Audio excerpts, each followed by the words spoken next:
Assalamualaikum warahmatullahi wabarakatuh. Yang terhormat Bapak Ghazali Sahroni SAGMM, saya Narul Hayat.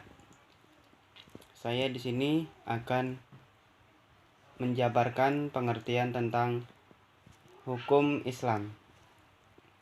Bismillahirrahmanirrahim. Islam sebagai agama yang diturunkan akan Allah Subhanahu wa taala telah mengatur hidup umatnya dengan dasar hukum yang jelas, yaitu Al-Quran dan Sunnah Rasulullah SAW.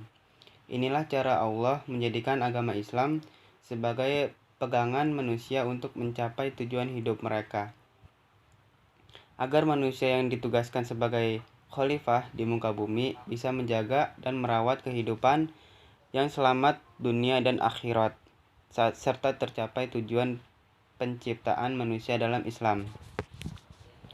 Al-Quran dan Sunnah adalah dua dasar utama dan dari sumber syariat Islam itu sendiri.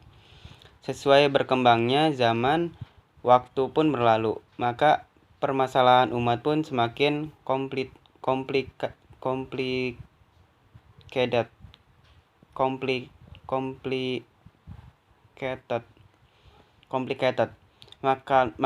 Makanan halal, minuman halal dalam Islam, makanan haram menurut Islam, hukum pernikahan, dan fikih muamalah jual beli dalam Islam sudah berkembang dan semakin komplit.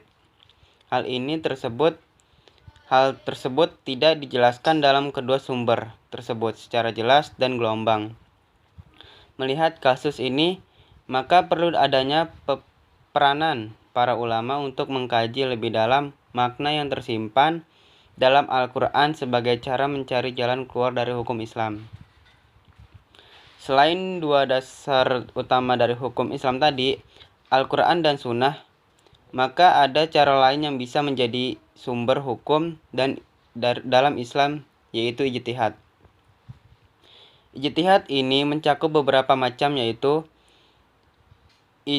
ijtima, qiyas, itisan, ishab, itidal, maslahatul mushalak, urf, dan zara'i. Baca juga. Pengertian Al-Quran. Secara bahasa, Al-Quran berasal dari bahasa Arab dengan asal kata qara'a yakri'u Qur'anan, yang artinya bacaan.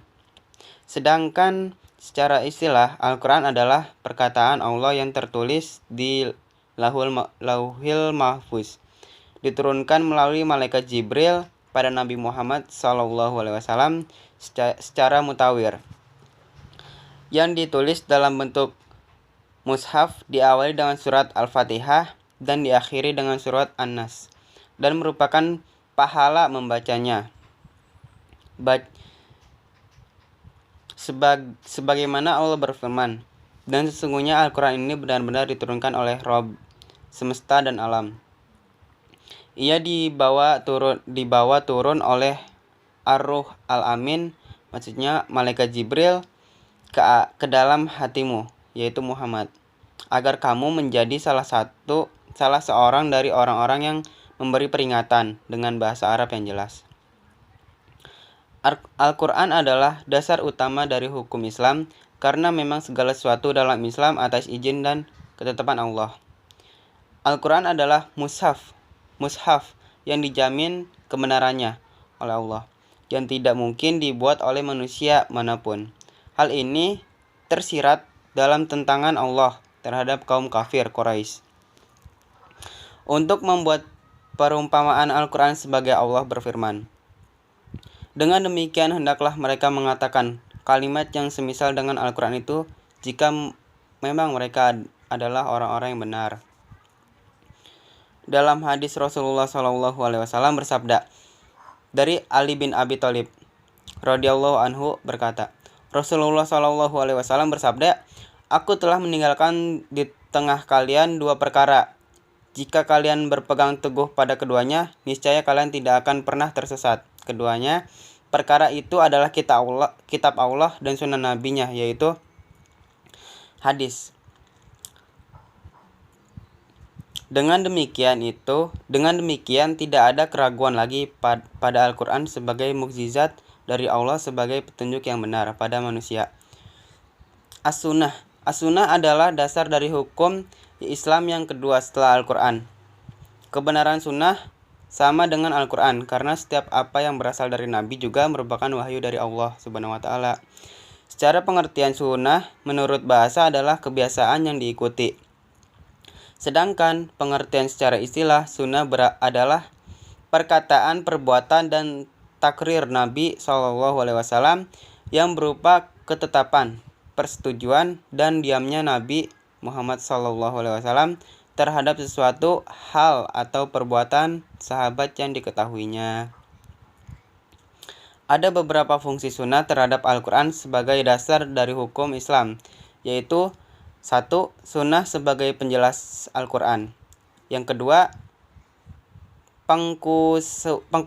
pengkhususan ayat yang umum. Yang ketiga, membatasi makna Al-Quran yang bersifat mutlak. Yang keempat, memperkuat hukum yang ditentukan Al-Quran. Yang kelima, menetapkan hukum yang tidak ditetapkan dalam Al-Quran. Kelima fungsi tersebut berkaitan dengan sifat Al-Quran yang diturunkan pada Nabi SAW. Ada yang bersifat mustahabihat dan ada yang bersifat muhkamat. Artinya, ayat-ayat Al-Quran ada yang masih butuh penjelasan dan perincian lebih lanjut tentang hukum dan perintahnya. Sebagai contoh, perintah sholat, zakat, puasa, dan haji dalam Al-Quran hanya menjelaskan secara umum saja. Namun, bagaimana cara dan pelaksanaannya diterangkan dan dicontohkan dalam sunnah Rasulullah SAW. Yang ketiga ada ijtihad.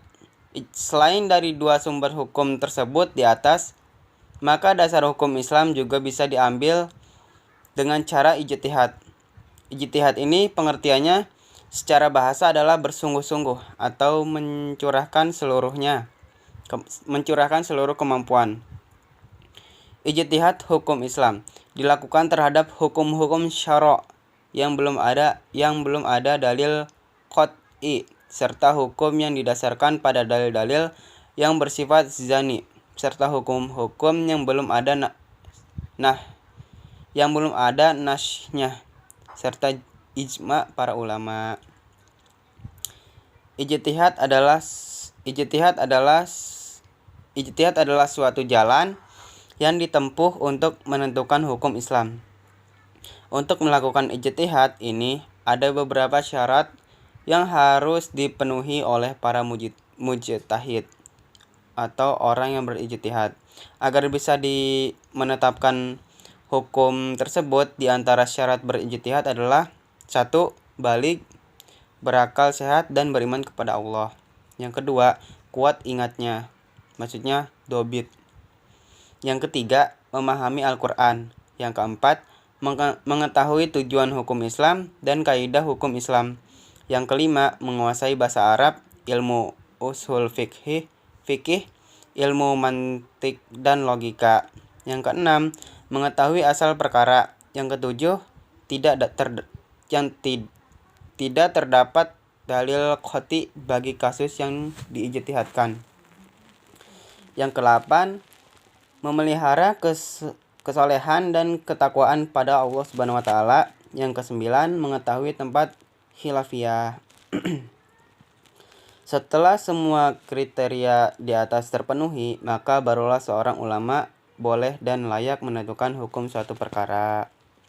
Berdasarkan dari pengertian ijtihad itu sendiri adalah pengarahan usaha untuk menentukan hukum dari perkara yang tidak ada dalil qat'inya. Maka ada beberapa bentuk dari ijtihad tersebut. Bentuk ijtihad ini adalah cara yang bisa dilakukan untuk menetapkan sebuah hukum, yaitu ijtima. Ijtima ulama adalah kesepakatan para ulama dalam menentukan sebuah hukum dari suatu perkara yang diterangkan oleh Al-Quran dan hadis setelahnya wafat Rasulullah SAW dengan cara musyawarah. Yang kedua ada qiyas. Qiyas adalah menentukan sesuatu hukum atas suatu perkara yang belum ada dalilnya berdasarkan persamaan ilat atau sama permasalahannya. Yang ketiga ada ihtisan.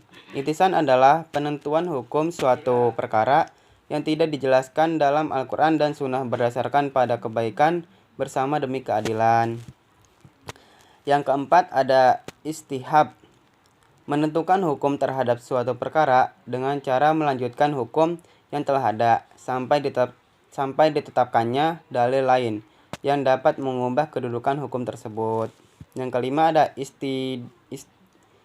istidal, menentukan suatu hukum terhadap suatu permasalahan yang tidak ada dalilnya dalam Al-Quran dan hadis. Namun perkara tersebut sudah menjadi adat masyarakat. Lalu ada yang keenam, masalahatur mursalah, menetapkan hukum terhadap suatu perkara berdasarkan kemaslahatan atau kebaikan umat dengan maksud menghindari mudorot. Yang ketujuh ada urf. Dalam bahasa artinya adat. Secara istilah adalah penetapan hukum berdasarkan adat istiadat yang dianggap baik dan tidak menentang sumber hukum yang lebih tinggi. Yang keenam an-nazara'i, pekerjaan yang dilakukan untuk mendapatkan kemaslahatan, dengan kata lain menghilangkan kemudorotan. Itulah dasar-dasar hukum Islam yang bisa menjadi acuan dalam menetapkan kedudukan suatu permasalahan umat. Dasar tersebut tetap bersumber dari Al-Quran dan hadis serta pertimbangan lain yang tidak melanggar aturan Allah Subhanahu wa taala. Mungkin cukup sekian, terima kasih. Wassalamualaikum warahmatullahi wabarakatuh.